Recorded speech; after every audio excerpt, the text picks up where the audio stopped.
আচ্ছা, এখানে ক্যাম্পেইনের ব্যবস্থা আছে, কেউ চাইলে ক্যাম্পেইন করতে আসতে পারবেন। ঝুমঘর আছে, কটেজ আছে, পড হাউস আছে। যাই হোক, আমি এখানে দেখাচ্ছি একটু ভিতরে ক্যামেরাটা জানো। এই তো এটার ভিতরে, ভিতর দিকে আসো। এই তো বালি, কম্বল, যা যা লাগে আর কি প্রয়োজনীয় সবকিছুই আছে। উম বেরিয়ে যাই, যার যেরকম ইচ্ছা সেরকম থাকতে পারে, সমস্যা নেই।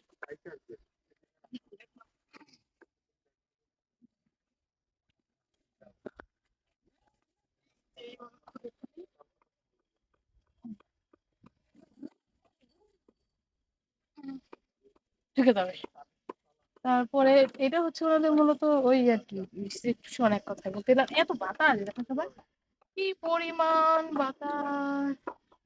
ওই দূরে পাহাড়, মেঘ দেখা যায়, আকাশে চাঁদ দেখা যায়।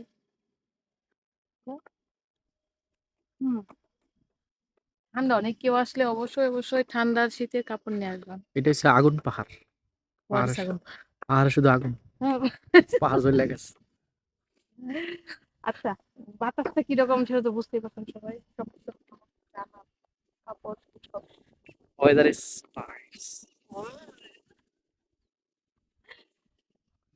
যাই হোক, আসো এদিকে আসো।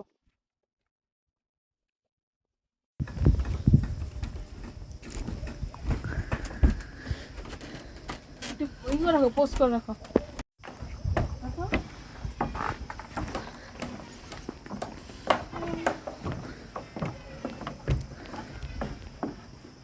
এই হচ্ছে দোলনা, যে চাইলে কেউ খেতে পারবে। আচ্ছা, এই পাশে এগুলো হচ্ছে ঝুমঘর, দেখাও। ঝুমঘর এখানে কয়েকটা ঝুমঘর আছে, কটা, তিনটা না, হ্যাঁ দুই তিনটা এরকম আছে।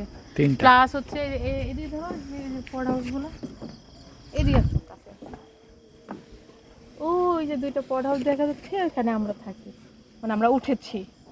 আর এই লাল এগুলো হচ্ছে কটেজ, আর এগুলো হচ্ছে ঝুমঘর, চাইলে ক্যাম্পিং করতে পারবে। কাছে ধরো না, আমার কথা একটাও বোঝা যাবে না। এই তো আরো কয়েকটা হচ্ছে, ওগুলো হচ্ছে ডুপ্লেক্স। তো আসলে সব ঘুরতে পারবেন। সকালে আসলে আসলে সৌন্দর্য দেখা যাবে, সকালে আমি দেখাবো আসলে আরো কেমন সুন্দর। আর ওপাশে কিন্তু অনেক পাহাড় পাহাড়, যে পাহাড় দেখা যাচ্ছে,